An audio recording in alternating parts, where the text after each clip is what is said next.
অবশেষে ডিবির হাতে আটক হলেন এই জিএম কাদের। একে কোন অবস্থায় বাংলাদেশের দল বলা হয়? এটাকে বাংলাদেশের কোনো দল নয়। এবার বেরিয়ে এলো আসল রহস্য। পুলিশের জিজ্ঞাসাবাদের মুখে সব বলে দিলেন সদ্য গ্রেপ্তারকৃত জিএম কাদের। কিন্তু শেষ পর্যন্ত ডিবির বিশেষ দলের হাতে ধরা পড়লেন তিনি। মারা গেছে শেখ হাসিনা সহ আওয়ামী লীগের এমপি মন্ত্রী এবং আওয়ামী লীগের অনেক নেতারা। শেখ হাসিনার পুত্র সজীব ওয়াজেদ জয়কে ভারতে আসতে দেওয়া হয় নাই। শেখ হাসিনা কবে মারা গেছে, কোন রোগে মারা গেছে, কোন জায়গায় মারা গেছে, কখন মারা গেছে, একবারে প্রমাণ সহ আপনাদের কাছে তুলে ধরতেছি। স্যালুট বাই স্যালুট, আপনাকে অবশ্যই স্যালুট। ভালোবাসাটা এখান থেকে। পদ্মার ব্যারেজ আমাদের অধিকার, আমাদের স্বার্থ। আমরা আমাদের দেশে ব্যারেজ করব, আমরা আমাদের দেশে বাঁধ তৈরি করব। তাদের সাথে আলোচনার তো প্রশ্নেই আসে না ভাই। অবশ্যই এমন কথাবার্তা আমরা জনগণ শুনতে চাই এদেশের নেতাদের থেকে। এই সরকার বলেছিল যে তারা মেগা প্রকল্প হাতে নেবে না, কিন্তু জনগণের প্রয়োজনে যে কোনো প্রকল্প তারা বাস্তবায়ন করবে। আজকেই একনিকে একটা চমৎকার প্রকল্প অনুমোদন করেছে। ৩৫,০০০ কোটি টাকায় রাজবাড়িতে পদ্মা ব্যারেজ নির্মাণ করা হবে। অত্যন্ত ঠান্ডা মাথায় বিএনপির রাজনীতি একেবারে ভেনিশ করে দিচ্ছে জামাত আমির ডক্টর শফিকুর রহমান। আপনারা প্রশ্ন করতে পারেন সেটি কিভাবে? চলুন আমরা এই বিষয়ে আজকে অল্প একটু আলাপ করি। চারদিকে জামাতের জন্য খুশির খবরের বন্যা, আনন্দ আর আনন্দ। জামাত এই মুহূর্তে চমৎকার ফুরফুরে মেজাজ আছে। ভারতকে নাকানি চুবানি খাওয়াতে যা যা করা উচিত তাই তাই করছে জনাব তারেক রহমান। তারেক রহমান ক্ষমতা গ্রহণের পর আমরা মনে করেছিলাম তিনি হয়তোবা ভারতের কোলে উঠে বসতে যাচ্ছেন, কিন্তু না প্রিয় দর্শক, ভারতকে একদম জায়গা মতো খেয়ে দিচ্ছেন তিনি হঠাৎ করে তিস্তা চুক্তি করলেন চীনের সাথে। যেটা পাওয়ার কথা ছিল ভারতে, সেটা তিনি চীনকে তো দিলেনই। এবার আবার পানি সম্পদ মন্ত্রী জনাব অ্যানি তিনি ৩৫,০০০ কোটি টাকা ব্যয়ে পদ্মা ব্যারেজ করার একটি সিদ্ধান্ত নিয়েছেন, যেটি ইতিমধ্যেই অনুমোদনও হয়ে গিয়েছে। অর্থাৎ এটি হতে যাচ্ছে, এবং এটা হলে বাংলাদেশের প্রায় ৭ থেকে ৮ কোটি মানুষ ভারতের পানি আগ্রাসন থেকে তো বেঁচে যাবেই, এতে করে বাংলাদেশের ফসলের বাম্পার ফলন হবে, এবং ভারত এতে করে এমন একটি বিপদে পড়তে চলেছে যেটি তারা আসলে আশাই করেনি। তারা মনে করেছিল এই সরকার হয়তোবা তাদের দিকটাই দেখবে, কিন্তু না, এই সরকার শুধু জনগণের দিকটা দেখছে। তো প্রিয় দর্শক, এই যে পদ্মা ব্যারেজ করার একটি সিদ্ধান্ত নিয়েছে ইতিমধ্যেই সরকার, সেটির সাথে আসলে আপনারা একমত পোষণ করছেন কিনা, বা আপনারা মনে করছেন কিনা হ্যাঁ এটি আসলে বাংলাদেশের জন্য দরকার ছিল, নাকি মনে করছেন না এত টাকা ব্যয়ে পদ্মা ব্যারেজ নির্মাণ আসলে বাংলাদেশের জন্য ক্ষতির কারণ হতে পারে, বা এটি বাংলাদেশের জন্য দরকার নেই, সেটি অবশ্যই কমেন্ট করে জানিয়ে দিবেন। এরই সাথে সাথে জাতীয় পার্টির চেয়ারম্যান জনাব জিএম কাদের, যাকে আওয়ামী দোসর বলা হয়, যিনি ভারতে মিটিং করে বাংলাদেশে এসে বলেছিলেন তাদের সাথে আমার কি কথাবার্তা হয়েছে সেগুলো আমি বলতে পারবো না, তাদের মানা আছে। দর্শক, সেই দোসর এবার বিপদে পড়েছে, সেটিও আশা করছি আজকের ভিডিওটি দেখলেই বুঝতে পারবেন। তো আমি আর বেশি কথা বাড়াচ্ছি না, আমি ভিডিও শুরুতেই আপনাদের আরো যে ভিডিওগুলোর অংশ বিশেষ দেখিয়ে শুরু করেছিলাম সেই ভিডিওগুলোর বিস্তারিত আলোচনা দেখাবো। তবে তার আগে বলি, যারা এখনো চ্যানেলটি সাবস্ক্রাইব করেনি সকলে চ্যানেলটি সাবস্ক্রাইব করে পাশে থাকা বেল আইকনটি বাজিয়ে দিবেন, আর যারা ইতিমধ্যে সাবস্ক্রাইব করে গেছেন তাদের সকলকে অসংখ্য ধন্যবাদ। তো চলুন একটি লাইক দিয়ে আমরা ধারাবাহিকভাবে সবগুলো ভিডিওর বিস্তারিত আলোচনা দেখে আসি। মারা গেছে শেখ হাসিনা সহ আওয়ামী লীগের এমপি মন্ত্রী এবং আওয়ামী লীগের অনেক নেতারা। শেখ হাসিনার পুত্র সজীব ওয়াজেদ জয়কে ভারতে আসতে দেওয়া হয় নাই। শেখ হাসিনা কবে মারা গেছে, কোন রোগে মারা গেছে, কোন জায়গায় মারা গেছে, কখন মারা গেছে, একবারে প্রমাণ সহ আপনাদের কাছে তুলে ধরতেছি। এখন প্রশ্ন হচ্ছে, শেখ হাসিনা সহ কারা কারা মারা গেছে, কবে মারা গেছে, কি কারণে মারা গেছে, কোন রোগে মারা গেছে। আপনারা ৫ আগস্টে যখন শেখ হাসিনা এবং আওয়ামী লীগের এমপি মন্ত্রীরা পালিয়ে যায়, আওয়ামী লীগ সরকারের পতন ঘটে, শেখ হাসিনা ভারতে গেছে, এটা অনেকের কাছে প্রকাশ্য ছিল। বিমানে চলে গেছে, ভারতে ল্যান্ড করছে, এটা কিন্তু আমরা সবাই জানতাম। কিন্তু আওয়ামী লীগের অনেক এমপি মন্ত্রীরা কে কোন দেশে আছে এইটা কিন্তু আমরা এখন পর্যন্ত পুরোপুরি জানি না। আমরা এই যে বেশ কিছুদিন আগে, কয়েক মাস আগে দেখলাম যে ওবায়দুল কাদের, এই যে কাওয়া কাদের, তিনি পালিয়ে গেছে। কোথায় গেছে? ভারতে গেছে। শেখ হাসিনা বাংলাদেশ থেকে পালিয়ে যাওয়ার পরেই শেখ হাসিনা অসুস্থ, আপনারা জানেন, দীর্ঘদিন অসুস্থ ছিল। তারপরেও তিনি মাঝে মাঝে কিছু রেকর্ড সাপ্লাই দিতেন এই সোশ্যাল মিডিয়ায়, আওয়ামী লীগের পেজ থেকে রেকর্ড বাজানো হতো, তার অনেকগুলো রেকর্ড এআই দিয়ে তৈরি করা। শেখ হাসিনা মারা যাওয়ার পরেও কিছু রেকর্ড এআই দিয়ে করা হয়েছে এবং সেগুলো ছড়িয়ে দেওয়া হয়েছে, বোঝানোর চেষ্টা করা হয়েছে যে শেখ হাসিনা বেঁচে আছে, বাংলাদেশে আওয়ামী লীগের যে সকল নেতারা আছে আপনারা একটু লাফালাফি করেন। এই জন্য জয় বাংলা বইলা মাঝে মাঝে রাস্তায় নামতেছে, দেখতেছেন না? আজকের পর থেকে আর নামবেন না, কারণ শেখ হাসিনা মারা গেছে, একই সাথে আওয়ামী লীগের অনেক এমপি মন্ত্রীরা মারা গেছে। এই যে ওবায়দুল কাদের, তিনিও অসুস্থ। শেখ হাসিনা অসুস্থ হয়েছে বাংলাদেশ থেকে যখন চলে গেছে তার কয়েকদিন পরেই। অসুস্থ হওয়ার পরেও মিডিয়ার সামনে আসার চেষ্টা করেছে, ভারত তাকে সামনে নিয়ে আসার চেষ্টা করছে, কিন্তু তার শারীরিক পরিস্থিতি দিন দিন খারাপ হয়েছে। তারপরে বাংলাদেশে যখন নির্বাচন হলো, নির্বাচন হওয়ার পরে যখন সংসদ অধিবেশন হলো, সংসদ অধিবেশন হওয়ার পরে যখন এই যে অন্তর্বর্তীকালীন সরকারের সময় যে সকল অধ্যাদেশ হয়েছিল, সেই অধ্যাদেশে আওয়ামী লীগের কার্যক্রম নিষিদ্ধ ছিল, কিন্তু সংসদে আইন পাশ হলো যে আওয়ামী লীগের কার্যক্রম নিষিদ্ধ, এটা আইনে পরিণত করা হলো। এরপর থেকে শেখ হাসিনা মারা গেছে, মানে ওই আইন যেদিন পাশ হয়েছে ঠিক ওই সময়ে শেখ হাসিনা মারা গেছে। এবং আওয়ামী লীগের যে সকল নেতাকর্মীরা বিদেশে পালিয়ে আছে তারা অনেকেই মারা গেছে। এখন মারা গেছে কেন, কোন রোগে মারা গেছে? শেখ হাসিনা মারা গেছে হতাশা রোগে, আর আওয়ামী লীগের এমপি মন্ত্রীরা মারা গেছে শোকে। ভারত কেন শেখ হাসিনার এই বিষয়গুলো সামনে নিয়ে আসতেছে না? কারণ ভারত চায় না বাংলাদেশের সাথে আর সম্পর্ক খারাপ হোক। শেখ হাসিনাকে হ্যান্ডেলিং করতে গিয়ে যে পরিমাণ সম্পর্ক বাংলাদেশের জনগণের কাছ থেকে মানে বিচ্ছিন্ন হয়েছে ভারতের, সেই বিচ্ছিন্ন সম্পর্ক কিছুটা টিকে রাখার চেষ্টা ভারত করতেছে রাজনৈতিকভাবে। শুভেন্দু মাঝে মাঝে উল্টাপাল্টা কথা বললেও ভারতের শীর্ষ এমপি মন্ত্রী যারা আছে তারা কিন্তু কথা বলছে না, তারা বাংলাদেশের সাথে সুসম্পর্ক তৈরি করতে চাচ্ছে। এখন প্রশ্ন হলো, শেখ হাসিনা কি শারীরিকভাবে মারা গেছে? জি না, শেখ হাসিনা শারীরিকভাবে মারা গেছে এর কোনো প্রমাণ এখন পর্যন্ত পাওয়া যায় নাই। তবে শেখ হাসিনার রাজনৈতিকভাবে কবর রচনা হয়েছে। শেখ হাসিনা রাজনৈতিকভাবে মারা গেছে। শেখ হাসিনা যে আশা নিয়েছিল, আওয়ামী লীগের এই এমপি মন্ত্রী নেতাকর্মীরা যে আশা নিয়েছিল যে বাংলাদেশে একটা নির্বাচন হবে, নির্বাচনের পরে বিএনপি ক্ষমতায় আসবে, বিএনপি ক্ষমতায় আসলে আওয়ামী লীগকে তারা সাপোর্ট করবে, তারা আবারও বাংলাদেশে এসে আওয়ামী লীগের রাজনীতি করতে পারবে, এইটা একবারে চিরতরে কবর রচনা হয়ে গেছে। আপনারা দেখতেছেন না, আওয়ামী লীগের সময় যে সকল অফিসাররা ছিল, আইজিপি সহ বিভিন্ন বাহিনীর যেগুলো অফিসাররা ছিল, তারা এখন রাজসাক্ষী হচ্ছে, রাজসাক্ষী হয়ে শেখ হাসিনার বিরুদ্ধেই তারা সাক্ষ্য দিচ্ছে। এরপরেও কি বুঝতে পারতেছেন না যে আওয়ামী লীগের শেখ হাসিনা সহ যতগুলো এমপি মন্ত্রী আছে, আওয়ামী লীগের নেতাকর্মীরা বিদেশ পালায় গেছে, সবগুলোর কবর রচনা হয়েছে, রাজনৈতিকভাবে কবর রচনা হয়েছে। এরা শারীরিকভাবে বেঁচে থাকলেও রাজনৈতিকভাবে কবর রচনা হয়েছে। আগামী 50 বছরের মধ্যে এই আওয়ামী লীগ সোজা হয়ে দাঁড়াতে পারবে না। বর্তমান সরকার বা বাংলাদেশ সরকার আলটিমেটলি একটা পদ্মা ব্যারেজের প্ল্যান নিয়েছে, যে প্ল্যানটা আসলে পুরনো। হাসিনা সরকার এটাকে বাতিল করে দিয়েছে, কারণ এখানে যদি পদ্মা ব্যারেজ করা হয় তাহলে পদ্মা ব্যারেজ করলে যে পানিটা আটকাবে সেটার জন্য বাংলাদেশ তো ক্ষতিগ্রস্ত হবে না, বরং পানি আটকানোর কারণে ইন্ডিয়া ক্ষতিগ্রস্ত হবে। সো ইন্ডিয়ার ওয়েস্ট বেঙ্গলে পানি সরানোর রাস্তা তারা খুঁজে পাবে না, এবং সেই জন্য হাসিনা সরকার আলটিমেটলি যা করার তা করেছে। সে তো ইন্ডিয়ার গোলামি করতে করে গেছে এবং সেটাকে বাতিল করে দিয়েছে, এবং ওপেন ফিল্ডে এসে বলেছে যে এই প্রজেক্ট আমাদের জন্য ফিজিবল নয়।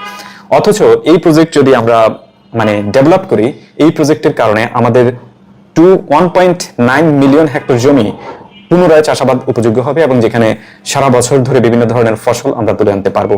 এর চেয়ে বড় কথা, এই প্রজেক্টে যে বাঁধ তৈরি করা হবে, ব্যারেজ তৈরি করা হবে, এই ব্যারেজ ব্যবহার করে 113 মেগাওয়াটের বেশি বিদ্যুৎ উৎপাদন করা সম্ভব হবে।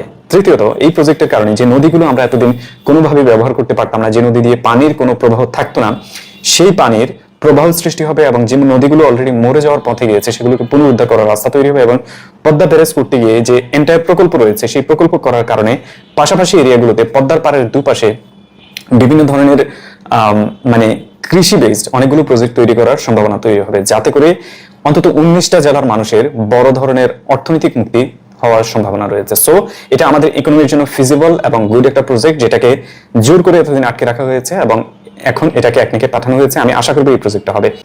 এই প্রজেক্ট আমাদের জন্য অনেক জরুরি, এবং পানি নিয়ে যে ইন্ডিয়ান টেরোরিজম রয়েছে সেটার কাউন্টারের সবচেয়ে বড় সমাধান হচ্ছে পদ্মা ব্যারেজ তৈরি করা। এন্ড ব্যারেজ একবার আপনি তৈরি করেন তখন ইন্ডিয়া সোজা হবে এবং পানি নিয়ে ঝামেলা তৈরি করার চান্সটা কমে যাবে। নাম্বার 2, যে আমাদের বর্ডার ক্রাইসিস। পশ্চিমবঙ্গে শুভেন্দু নির্বাচিত হওয়ার পর শুভেন্দু ঘোষণা দিয়েছে এখান দিয়ে বিশাল একটা মানে কাঁটাতারের বেড়া সে তৈরি করবে, পুরো অঞ্চলকে সে নিয়ন্ত্রণ করবে, যেখানে কোনো ধরনের মানে মানুষ যাতায়াত সে করতে দিবে না, মানে লাইক কাইন্ড অফ গাঁজার মতো তাদের দৃষ্টিতে তারা আইসোলেট করে যাওয়ার চিন্তা ভাবনা করে গেছে বাংলাদেশকে। অ্যান্ড সেটা আলটিমেটলি একটা বড় সমস্যা হয়ে দাঁড়িয়েছে বাংলাদেশের জন্য। বিশেষ করে বাংলাদেশের ফরেন মিনিস্ট্রি, বাংলাদেশের হোম মিনিস্ট্রি, দুই দিক থেকে এটাকে মোকাবেলা করতে হবে, কারণ বর্ডারে কিলিং হচ্ছে। গত 2 দিনেও সম্ভবত 3 থেকে 4 জনের হত্যার শিকার হয়েছে বর্ডারে।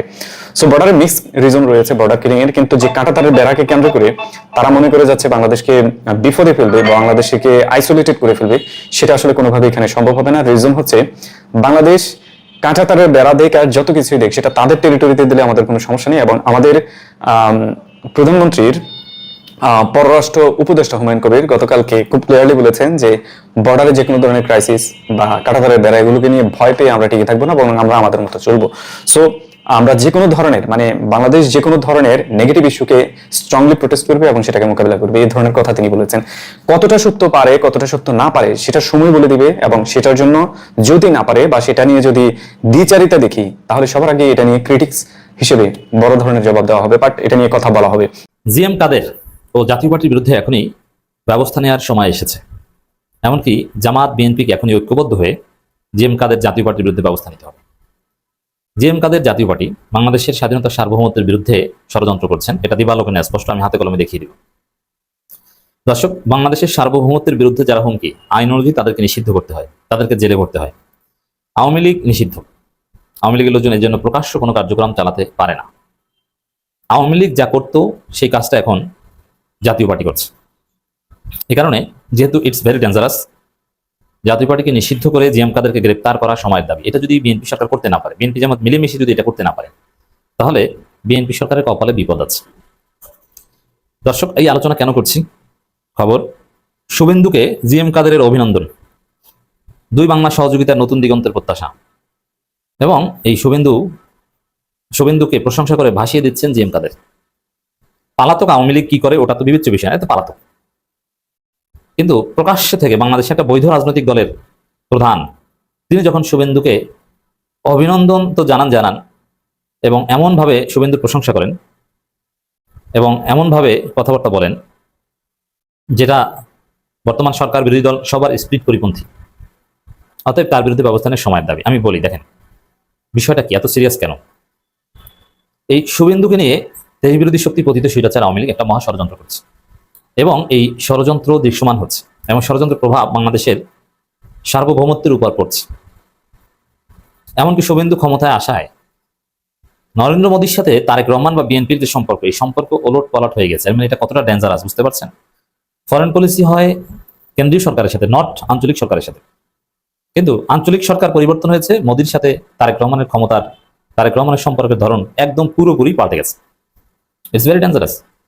দেখেন, এই যে শুভেন্দু বলছে যে বাংলাদেশের বর্ডারের কাঁটাতারে বেড়া দিবে, কাঁটাতারের বেড়া তারা দিতেই পারে, কিন্তু দেয়াটা সম্পর্কের অবনতির আলামত। কাঁটাতারে বেড়া দেওয়া মানে তোমাদের সাথে এক প্রকার যুদ্ধ ভাব, তোমাদের সাথে আমাদের শত্রুতা, কোনো বন্ধুত্ব নয়। সেই শত্রুদেরকে এভাবে অভিনন্দন যারা জানায়, প্রকাশ্যে যারা প্রশংসা করে, তাদের বিষয়ে খেয়াল রাখতেই হবে। কাঁটাতারের বেড়া দেওয়া এটা হচ্ছে বাংলাদেশের পায়ে পড়ে ঝামেলা করার মতো। কিছুদিন আগে যেরকম ক্যাম্পাসগুলোতে ছাত্রদল শিবিরের পায়ে পড়ে ঝামেলা করতে চেয়েছিল, শুভেন্দুরা এখন কাঁটাতারের বেড়া দিয়ে বাংলাদেশের সাথে পায়ে পড়ে ঝামেলা করতে চায়।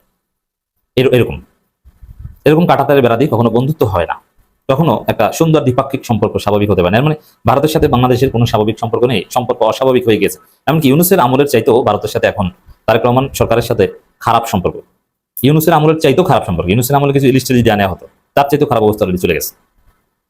শুধু তাই নয়, যার ফলে এই কাউন্টার দিতে ব্যালেন্স করতে পাকিস্তানের স্বরাষ্ট্রমন্ত্রী বাংলাদেশে চলে এসেছেন, তার সাথে কিছু চুক্তিও করা হয়েছে। আবার একটা আন্তঃমহাদেশীয় ক্ষেপণাস্ত্র পরীক্ষা করেছে ভারত, সেই ক্ষেপণাস্ত্র পরীক্ষাটা বাংলাদেশের কোল ঘেঁষে করা হয়েছে। এতে বাংলাদেশের আকাশে আলোর ঝলকানি দেখা গেছে। এটা বাংলাদেশকে একটা বার্তা, বাংলাদেশকে এটা ইরিটেট করার বা বাংলাদেশের সামরিক আগ্রাসন চালানোর একটু আলামত দেওয়ার চেষ্টা করছে। যদি দিন শেষে পারবে না, পাকিস্তান চীন আছে, একটু চেষ্টা করছে ভারত বাংলাদেশের সামরিক আগ্রাসন চালানোর, হিন্দু রক্ষার নামে, মানবাধিকার রক্ষার নামে, হিউম্যানিটেরিয়ান ইন্টারভেনশন, এই ধরনের চিন্তাও করছে। নাহলে আন্তঃমহাদেশীয় ক্ষেপণাস্ত্র পরীক্ষাটা এটা অন্য পাশে করা হয়নি কেন? ভারত মহাসাগরের মধ্যে করা হয়নি কেন? এটা কেন বাংলাদেশের কোল ঘেঁষে করা হলো? বাংলাদেশে কেন আকাশে আলো দেখা গেল? এটা একটা বার্তা, এটা একটা আলামত, এটা একটা ইঙ্গিত। যারা ফরেন পলিসি বুঝেন তাদের এটা বোঝার কথা। এই মহা ষড়যন্ত্র চলছে, বাংলাদেশের উপর এক প্রকার আক্রমণ চালানোর ষড়যন্ত্র চলছে, যে বিএনপি সরকারের ঘুম হারাম হয়ে গেছে কার্যত। সেখানে জিএম কাদের তাদের সাথে প্রকাশ্যে মাখামাখির কথা বলেন। জিএম কাদেরটাকে এটা দেশবিরোধী ষড়যন্ত্র। তো এই জায়গায় জিএম কাদেরকে গ্রেপ্তার করা দরকার, জাতীয় পার্টিকে নিষিদ্ধ করা দরকার। বাংলাদেশের উচিত জিএম কাদেরকে গ্রেপ্তার করে জাতীয় পার্টিকে নিষিদ্ধ করে ভারতকে বার্তা দেওয়া যে তোমাদের কোনো দালালের কোনো অস্তিত্ব বাংলাদেশে থাকবে না। এখন আওয়ামী লীগ তো পালাতক, এখন জিএম কাদের বা জাতীয় পার্টি দালালদের উপর ভরসা করে শুভেন্দু বাংলাদেশে তাদের এজেন্ডা বাস্তবায়নের চেষ্টা করতে পারে। এই জন্য বিএনপি জামাতকে ঐক্যবদ্ধ হয়ে জাতীয় পার্টিকে জয় বাংলা করে দিতে হবে। অত্যন্ত ঠান্ডা মাথায় বিএনপির রাজনীতি একেবারে ভেনিশ করে দিচ্ছে জামাত আমির ডক্টর শফিকুর রহমান। আপনারা প্রশ্ন করতে পারেন সেটি কিভাবে? চলুন আমরা এই বিষয়ে আজকে অল্প একটু আলাপ করি। আপনারা জানেন গত কয়েকদিন আগে ডক্টর শফিকুর রহমান তিনি জাপান সফর শেষ করে যখন বিমানবন্দরে নামলেন, তখন সাংবাদিকরা তাকে প্রশ্ন করেছিল যে আপনি তো জাপান সফর থেকে আসলেন, এদিকে বাংলাদেশের নিত্য পণ্যের বাজারে আগুন লেগে গেছে, সেখানে পাগলা ঘোড়া দৌড়াচ্ছে, নিত্য পণ্যের দাম সাধারণ মানুষের ক্রয় ক্ষমতার বাইরে চলে গেছে, দাম এত পরিমাণ বৃদ্ধি পেয়েছে শেখ হাসিনার শেষের আমল ইউনূস সরকারের আমলকে অতিক্রম করে এখন নতুন রেকর্ডের দিকে দৌড়াচ্ছে। এটা আপনারা জানেন যে 5 আগস্টের পরে কয়েকদিন এরকম ছিল, পরে ইউনূস সরকার এখানে কিন্তু একটু লাগামটা টেনে ধরতে পেরেছিল, শেষের দিকে এসে কিন্তু আবার ঠিক হয়ে গিয়েছিল। কিন্তু এই বিএনপি সরকার ক্ষমতায় আসার পরে এখানে আর বাধা দেবার তো কেউ নাই, পাগলা ঘোড়ার মতো দৌড়াচ্ছে।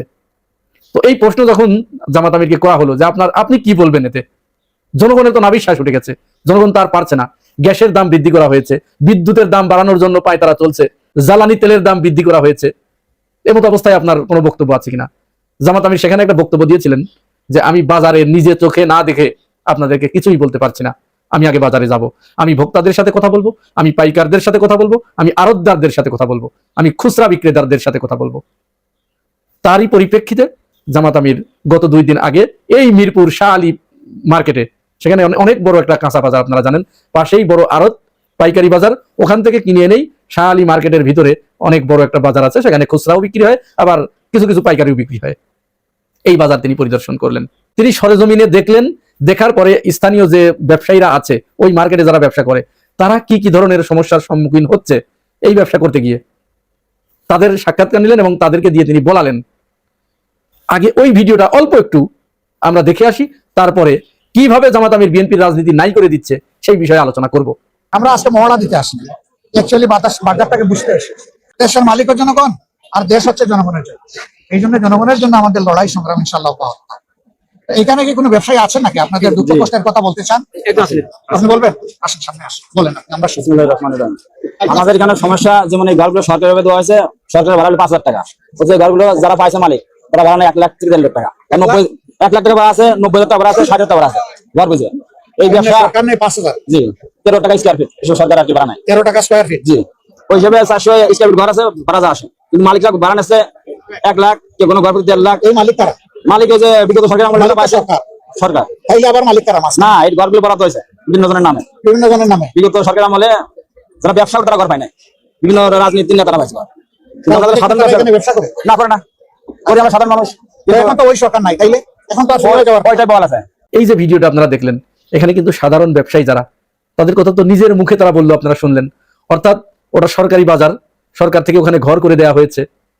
সেই ঘর যদি সরাসরি জনগণ ব্যবসায়ীরা সরকার থেকে নিতে পারতো তাহলে কিন্তু তাদের 5,000 টাকার ভিতরে হয়ে যেত। 5,000 টাকায় যখন একটা ঘর তারা পেত, তাহলে ওইখানে তো পণ্য দ্রব্যের দামও কমে যেত। কারণ আপনারা জানেন যে পণ্য দ্রব্যের দামটা নির্ধারণ হয় কিভাবে, বাজার থেকে যে দামে কেনে সেই দামের সাথে তার ট্রান্সপোর্টেশন কস্ট যুক্ত হয়, তার লেবার কস্ট যুক্ত হয়, তার ঘর ভাড়া যুক্ত হয়, দোকান ভাড়া, বিদ্যুৎ বিল, পানি, গ্যাস ইত্যাদি আনুষঙ্গিক যত খরচ তার আছে সেই খরচগুলো অ্যাড করে এরপরে সে কিছু প্রফিট মার্জিন যোগ করে, কত পার্সেন্ট প্রফিট সে করবে, এইটা করে তারপরে একটা দাম নির্ধারণ করে। এক্ষেত্রে দেখা যায় যে পাইকারি যে জিনিসটা একজন ব্যবসায়ী 20 টাকা দিয়ে কিনেছেন, তার অন্যান্য খরচ যোগ করে দেখা যাচ্ছে ওই জিনিস খুচরা বাজারে এসে 30 টাকা 35 টাকা হয়ে যাচ্ছে। সরকার যদি ওই ঘরটা দিতেন জনগণকে সরাসরি, তাহলে 5,000 টাকায় তার হয়ে যেত ভাড়া। কিন্তু সেটা স্থানীয় যারা রাজনীতিবিদ আছে, বর্তমান সরকার দলীয় যারা রাজনীতিবিদ, তারা সেটার ইজারা নিয়ে নিয়েছে। ইজারা নিয়ে এইবার তারা ওই ব্যবসায়ীদের কাছে ভাড়া দিচ্ছে কত, 1 লাখ টাকা, 90,000 টাকা, 80,000 টাকা, বিভিন্ন দামে যে যেরকম পারছে। আচ্ছা বলুন তো, একটা পণ্যের দাম যদি 20 টাকা হয়, সেখানে যদি মাসে মনে করেন 6,000 টাকা ভাড়া হয়, তাহলে ওই পণ্যের দাম মনে করেন 2 টাকা যোগ হলো, তাহলে 22 টাকা হলো। কিন্তু ওই ঘর ভাড়া যদি 1 লাখ টাকা হয়, তাহলে এখানে পণ্যের দামের সাথে যোগ হচ্ছে আরো কয় গুণ, প্রায় 10 গুণেরও বেশি। তার মানে এখানে এমনি শুধু ঘর ভাড়া বাবদ এখানে পণ্যের দামটা 12 টাকা 13 টাকা বৃদ্ধি পেয়ে যাচ্ছে। এই হলো বাংলাদেশের দ্রব্যমূল্যের ঊর্ধ্বগতির অন্যতম কারণ। জায়গায় জায়গায় সিন্ডিকেট, জায়গায় জায়গায় চাঁদাবাজি। একটা সবজির ট্রাক বা গরুর ট্রাক বা যে কোনো একটা ট্রাক, এই নিত্য পণ্যের ট্রাক, মনে করেন রাজবাড়ী থেকে আসবে, কুষ্টিয়া থেকে আসবে, রাজশাহী থেকে আসবে, এই ঢাকা পর্যন্ত আসতে তাকে অন্তত 20-25 জায়গায় চাঁদা দিতে হয়। খেয়াল করবেন, 20-25 জায়গায় চাঁদা দিতে হয়। এই যে চাঁদাগুলো, এই চাঁদাগুলো তার এই ব্যবসায়ীরা নিজের পকেট থেকে দেন না। তারা কিভাবে সেই টাকা তোলেন? আমাদের মতো মানুষের এই ভোক্তা যারা, তাদের পকেট থেকে সেই টাকা তারা তোলে। এইটা জামাত আমির সরজমিন পরিদর্শন করলেন, করে স্থানীয় ব্যবসায়ীদের কাছ থেকে তিনি স্টেটমেন্ট নিলেন, তাদেরকে দিয়ে বলালেন। এখানে একটা জিনিস কিন্তু পরিষ্কার হয়ে গেল, এই কাজটা কারা করছে? সরকারি দল করছে। যারা বর্তমান রাষ্ট্র পরিচালনা করছে তারা এইটা করছে, তাদের বিভিন্ন অঙ্গ সংগঠনের নেতাকর্মীরা। এবং এইটা যে শুধু নেতাকর্মীরা করছে বিষয়টা কিন্তু এরকম নয়, স্বয়ং যারা সরকার দলের এমপি আছে, মন্ত্রী আছে, এরা এইটার ভাগ পাচ্ছে এবং এরা এটা নির্ধারণ করে দিচ্ছে, এদের নির্দেশে এটা করা হচ্ছে। দর্শক, আমি আশা করছি আপনারা সকলে অত্যন্ত মনোযোগ সহকারে সবগুলো ভিডিও দেখেছেন। এমনকি দর্শক, যদি এই ভিডিওগুলো সম্পর্কে আপনাদের কোনো মতামত থেকে থাকে তাহলে তো অবশ্যই জানাবেন। দর্শক, নিউজটি শেষ করছি এখানেই, ফিরছি পরবর্তী নিউজে নতুন কোনো টপিকে। আল্লাহ হাফিজ।